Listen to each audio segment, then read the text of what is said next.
नमस्कार मित्रांनो, मी विलास चतुर आणि या यूट्यूब चॅनलमध्ये आपलं सगळ्यांचं स्वागत आहे. मित्रांनो, जिल्हा न्यायालय भरती 23-24 या टॉपिकवरती आपण आपल्या चॅनलवरती वेगवेगळे व्हिडिओज सिरीज चालूच आहेत. आत्ता जस्ट काही दिवसापूर्वी स्टेनोग्राफरची टायपिंग टेस्ट झालेली आहे जिल्हा कोर्टाची, आणि प्रत्येक जिल्ह्यामध्ये ही एक्झाम त्या जिल्ह्यामध्ये झाली, तिथले रिपोर्ट तुमच्यापर्यंत पोहोचलेले आहेत. प्रत्येक जिल्ह्यानुसार ही एक्झाम वेगवेगळी झालेली आहे. त्या एक्झाममध्ये पॅसेज किती आला होता, तो लीगल होता का नॉर्मल पॅसेज होता, त्यानंतर त्याच्यामध्ये शॉर्टकट की ऑन होते का ऑफ होते, त्यानंतर बॅकस्पेस ऑन होता का ऑफ होता, त्यानंतर डेट किती वेळेस आली होती, अंक आले होते का नव्हते, किंवा कीबोर्ड कोणत्या प्रकारचा होता, असे काही ठळक मुद्दे आपल्यापर्यंत प्रत्येक जिल्ह्याचे पोहोचलेले आहेत. जशी एक्झाम झाली तसंच काही विद्यार्थ्यांनी मलाही कॉल केले, मेसेज पाठवले, काही वेगवेगळ्या सोशल मीडियाद्वारे हे मेसेज माझ्यापर्यंत येऊन पोहोचले होते. आणि त्यावेळेस वाटलं होतं की व्हिडिओ बनवा आणि विद्यार्थ्यांना ह्या गोष्टी सगळ्या सांगाव्यात, पण मध्ये गणपतीचा कालावधी होता म्हणून व्हिडिओ टाकू शकलो नाही चॅनलवरती. आणि आजपासून परत आपली व्हिडिओची सिरीज चालूच होणार आहे. वेगवेगळ्या टॉपिकवरती आपले परत व्हिडिओ चालू राहतील. आता विद्यार्थ्यांच्या मनामध्ये परत एकदा थोडासा संभ्रम निर्माण झाला, नक्की बॅकस्पेस ऑन करून प्रॅक्टिस करायची का ऑफ करून प्रॅक्टिस करायची. मित्रांनो, तुम्हाला परत एकदा सांगतो, काही गोष्टी अशा आहेत का नोटिफिकेशनमध्ये पण तुम्हाला त्या गोष्टी क्लिअर होणार नाही. ज्याप्रमाणे स्टेनोग्राफरची टायपिंग एक्झाम झाली, त्यामध्ये फक्त तुम्हाला फॉन्ट आणि एक्झामचं पॅटर्न कसं असेल तेच नॉर्मली सांगितलं होतं. त्याच्यामध्ये बॅकस्पेस ऑन असेल का ऑफ असेल, कोड येतील का नाही येतील, अशा गोष्टीच्या नोटिफिकेशनमध्ये काही उल्लेख नव्हता. त्याच प्रकारे आता आपल्याला जरी नोटिफिकेशन आलं, त्यामध्ये बॅकस्पेस ऑन असेल का ऑफ असेल, कोड असतील का नसतील, पॅसेज लीगल येईल का नॉर्मल येईल, अशा काही गोष्टी आपल्याला नोटिफिकेशनमध्ये कळणार नाही. ह्या आपल्याला अंदाजेच गृहीत धरावं लागतं. आता मेन म्हणजे काही गोष्टीचे उत्तर आपल्याला शेवटपर्यंत मिळणार नाही, जोपर्यंत आपण तिथे एक्झामला जात नाही तोपर्यंत. पहिला क्वेश्चन असा आहे का पॅसेज कोणता येईल, लीगल येईल का नॉर्मल येईल. याचं उत्तरही आपल्याला शेवटच्या क्षणी मिळेल. ज्यावेळेस तुम्ही एक्झाम देतात त्यावेळेस तुमच्यासमोर जो पॅसेज येईल त्यावरून तुम्हाला कळेल तो पॅसेज लीगल आहे का नॉर्मल आहे. त्याच्यामुळे तुम्ही आता टाईप करताना सगळे कंटेंटची प्रॅक्टिस करा, लीगलही करा आणि नॉर्मली करा. आपल्या टेलिग्राम चॅनलवरती आपण हे दोन्ही प्रकारचे पॅसेज आता आपण हे दिवसाआड किंवा 2 दिवसाला किंवा जसं जमेल वेळ तसं आपण टाकत असतो. दुसरी गोष्ट, कोड असेल किंवा नसेल, तर शक्यतो कोड प्रत्येक जिल्ह्यामध्ये नाहीच आहेत. खूप ठिकाणी रेअर असे तुम्हाला इन्सर्टमधून कोड कसा घ्यायचा ते सांगितलेले आहेत, पण ते खूप कमी आहेत. 2-4 शब्दाच्या वरती ते शब्द नाही किंवा कॅरेक्टर नाही, त्याच्यातनं तुम्हाला इन्सर्टमधून तो कोड घ्यायचा आहे. म्हणजे कोड हा विषय तुमच्यासाठी मोस्टली आता संपलेला आहे. त्यानंतर पुढचा विषय आहे का बॅकस्पेस ऑन असेल का ऑफ असेल. आता नॉर्मली त्या जिल्ह्यामध्ये टायपिंगला स्टेनो टायपिंगला बॅकस्पेस ऑन होता, त्या जिल्ह्यामध्ये शक्यतो बॅकस्पेस हा ऑन असेल. असं फिक्स सांगता येणार नाही कन्फर्म, पण ऑन असेल. पण ज्या विद्यार्थ्यांची प्रॅक्टिस जर झाली असेल पूर्ण चांगल्या प्रकारे, त्या विद्यार्थ्यांनी बॅकस्पेस बंद करून प्रॅक्टिस केली तरी चालू शकेल. आता तुमच्याजवळ तुमच्याकडे जर बॅकस्पेस बंद असेल किंवा तुम्हाला बॅकस्पेस बंद करून जर प्रॅक्टिस करायची असेल, तर तुमच्याकडे पर्याय काय, आत्तापासूनच बॅकस्पेस बंद करून प्रॅक्टिस करा. खूप सारे विद्यार्थी ही रिस्क पण घेऊ शकत नाही किंवा त्यांना ती घ्यायची नाही आहे. तर असे विद्यार्थी आता बॅकस्पेस बंद करून टायपिंगची प्रॅक्टिस करतात. अजूनही आपल्या टायपिंगला वेळ आहे, तरी पण तुम्ही 15 दिवस पकडून चला आपल्या एक्झामसाठी. आणि याच्यामध्ये जर तुम्ही बॅकस्पेस बंद केलं आणि प्रॅक्टिस करायला सुरुवात केली, तरी तुमचं 300 शब्दापर्यंत कव्हर होऊ शकतं. त्याची काळजी करू नका. आणि याच्यामध्ये अजून तुम्हाला एक बेनिफिट असा आहे, जर बॅकस्पेस बंद केलं तर काही विद्यार्थ्यांचा रिपोर्ट असा आलेला आहे तर ते बोलतात सर आमचा स्पीड वाढलेला आहे. म्हणजे जर बॅकस्पेस काही विद्यार्थ्यांनी जर बंद करून टायपिंगची प्रॅक्टिस केली तर त्यांचा स्पीड वाढतोय असं त्याला जाणवलेलं आहे. असा विद्यार्थ्यांचा काहींचा रिपोर्ट आपल्यापर्यंत आलेला आहे. जर बॅकस्पेस बंद केलं तर स्पीड वाढतो म्हणून.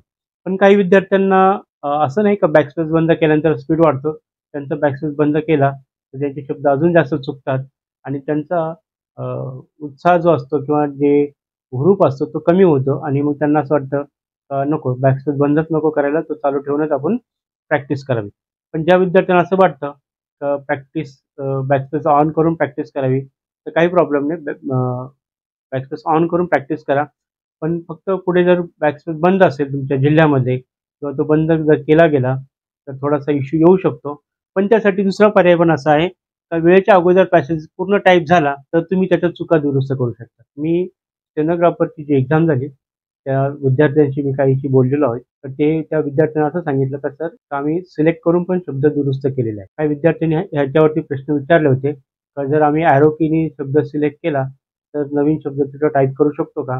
तर हो, ॲरो कीने तुम्ही सिलेक्ट करू शकता किंवा माऊसने तुम्ही शब्द सिलेक्ट करा आणि तिथं नवीन शब्द टाइप करा.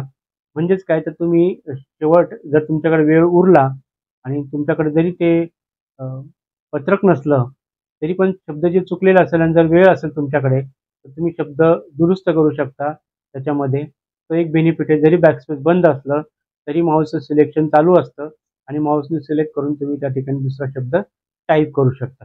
तिसरा पर्याय, पॅसेज टाइप करताना कमीत कमी चुका होतील असंच टाइप करा. आणि मग तिसरा पर्याय आहे, ज्यांना टायपिंग करायचं आहे, त्यांनी थोडंसं फास्ट टाइप न करता, ज्या ठिकाणी सोपे शब्द आहेत त्या ठिकाणी फास्ट टाइप केलं तरी चालेल.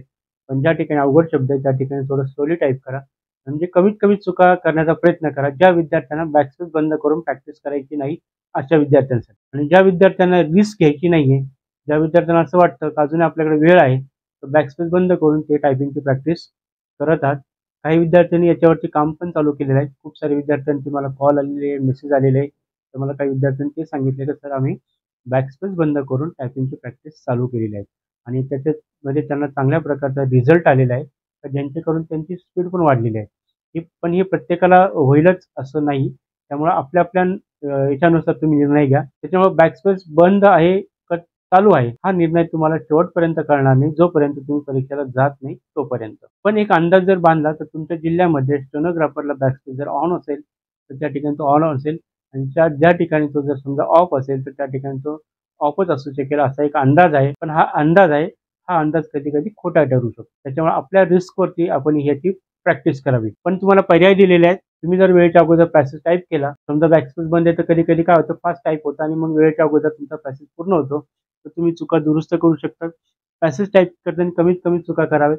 म्हणजे टाइप करतानाच जर अवघड शब्द असेल, तर स्लोली टाइप करून तुम्ही कमीत कमी चुका टाइप करण्याचा प्रयत्न करावा. म्हणजे असे तुमच्याकडे 3 पर्याय आहेत, तर जेणेकरून तुम्ही बॅकस्पेस जरी बंद असेल, तरी तुम्ही त्याचा पर्याय वापरू शकता. सध्या तुमच्यावर डिपेंड आहे, तुम्हाला कोणता निर्णय घ्यायचा. तुम्ही एकदा दोनदा ट्राय करून बघा, बॅकस्पेस बंद करा.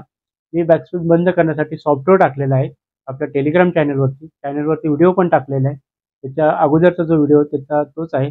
आणि काही विद्यार्थ्यांना हे सॉफ्टवेअर त्यांच्या कॉम्प्युटरमध्ये रन होत नाही, तर अशा विद्यार्थ्यांनी माझा मोबाईल नंबर मी दिलेला आहे, कॉन्टॅक्ट करा.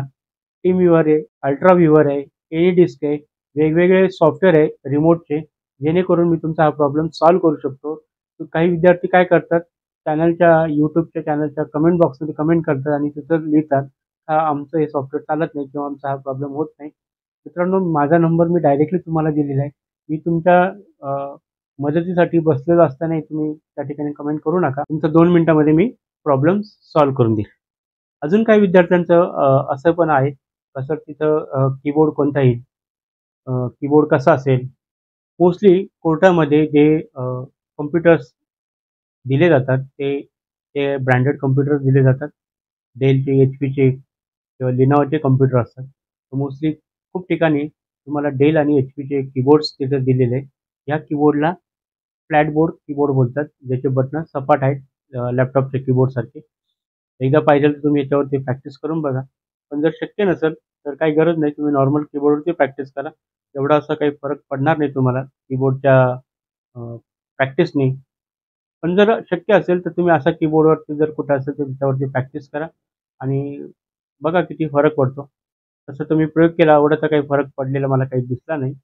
पण तुम्ही तुमचं ओपिनियन देऊ शकता, तर तुम्हाला याच्यामध्ये किती प्रकारचा फरक पडू शकतो.